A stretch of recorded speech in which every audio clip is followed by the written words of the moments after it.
Let me take you back to a world that was coming apart. A world of collapsing empires, rising ideologies, and political storms unlike anything humanity had ever faced.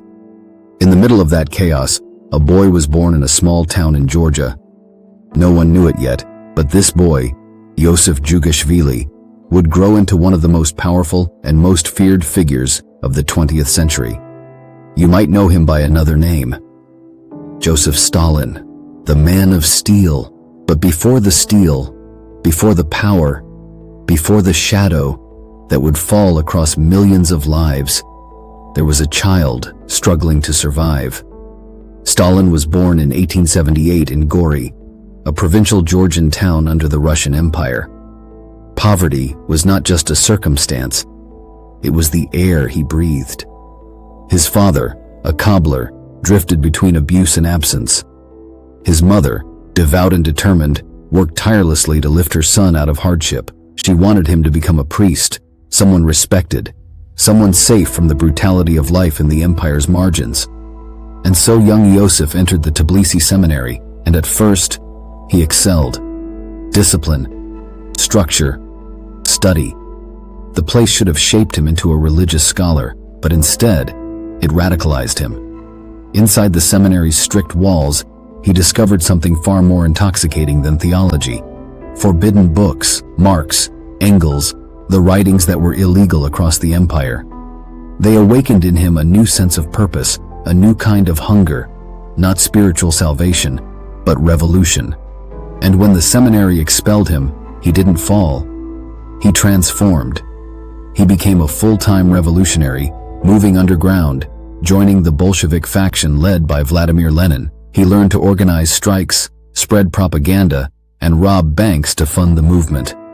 Not many people know this, but Stalin was not a great orator. He wasn't charismatic. He wasn't adored like some romantic revolutionary. His power came from something different: ruthless discipline, silence, and absolute calculation.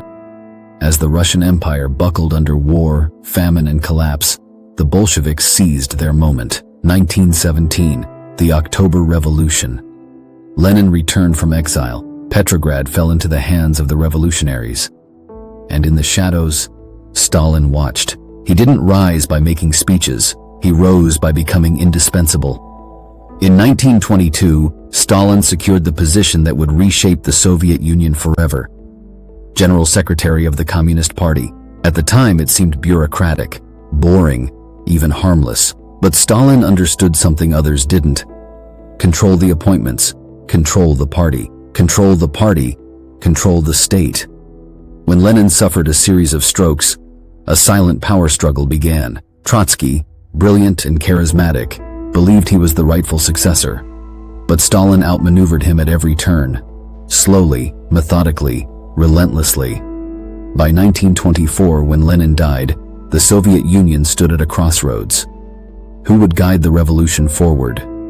The answer, slowly but surely, became inevitable. Trotsky was exiled, rivals were marginalized, opponents were dismissed. Stalin rose not with explosions but with paperwork, alliances, whispers. The man of steel had taken the helm. But ruling a shattered country required more than position, it required vision. Stalin wanted to drag the Soviet Union into the modern age at any cost. And so came collectivization, industrialization, and the 5-year plans. The results were staggering: massive factories rising from empty fields, vast infrastructure projects, and a nation transforming at breakneck speed. But behind that transformation was immense suffering. Famine spread through rural regions, villages collapsed under impossible quotas, resistance was crushed, millions perished. Under Tone B, we acknowledge the tragedy without dwelling on graphic detail. The human cost was immense and historically undeniable. The 1930s brought something even darker: the Great Purge.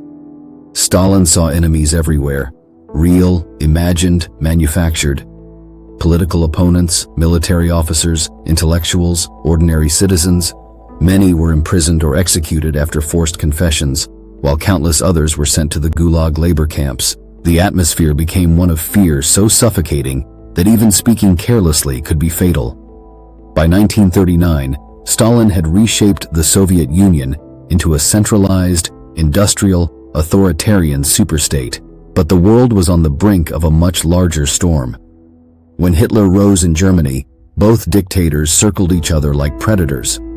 Then, to the shock of the world, they signed the Molotov-Ribbentrop Pact, a non-aggression agreement that divided parts of Eastern Europe between them. It bought Stalin time, but Hitler had no intention of honoring it.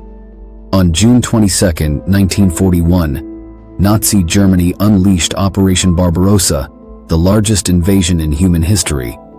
The Soviet Union was thrown into chaos. Entire armies fell. Cities burned. Millions died. And yet, somehow, the Soviet Union did not collapse. Stalin, who once ruled by fear, now had to become a wartime leader. He delivered speeches urging citizens to stand firm. He allowed religion to re-emerge as morale support. He coordinated massive industrial evacuations eastward, keeping factories running despite constant threat. The Battle of Stalingrad became the turning point, a brutal, devastating fight that marked the beginning of the end for Nazi Germany. Soviet forces pushed west, from the ruins of Stalingrad to the gates of Berlin. In 1945, the Red Army raised its flag over the Reichstag. Victory had come at a staggering cost, but it had come nonetheless. After the war, Stalin reigned as one of the world's two superpower leaders. The Cold War began, an ideological and geopolitical struggle with the United States that shaped global politics for decades. Behind the Iron Curtain, Stalin's control tightened even more. Surveillance, political purges, forced labor, and widespread suspicion continued. By the early 1950s, Stalin was aging, isolated, and increasingly paranoid. In 1953, he suffered a stroke and died shortly after. His death sent shockwaves through the Soviet Union, and for the first time in decades, people could breathe a little easier. In the years that followed, the Soviet government began a process of de-Stalinization, openly criticizing the violence, repression, and abuses committed under his rule.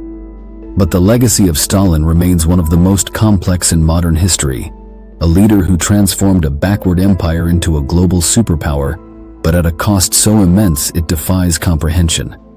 And now, it's your turn to reflect. In the story of Joseph Stalin, what do you see? A strategist? A tyrant?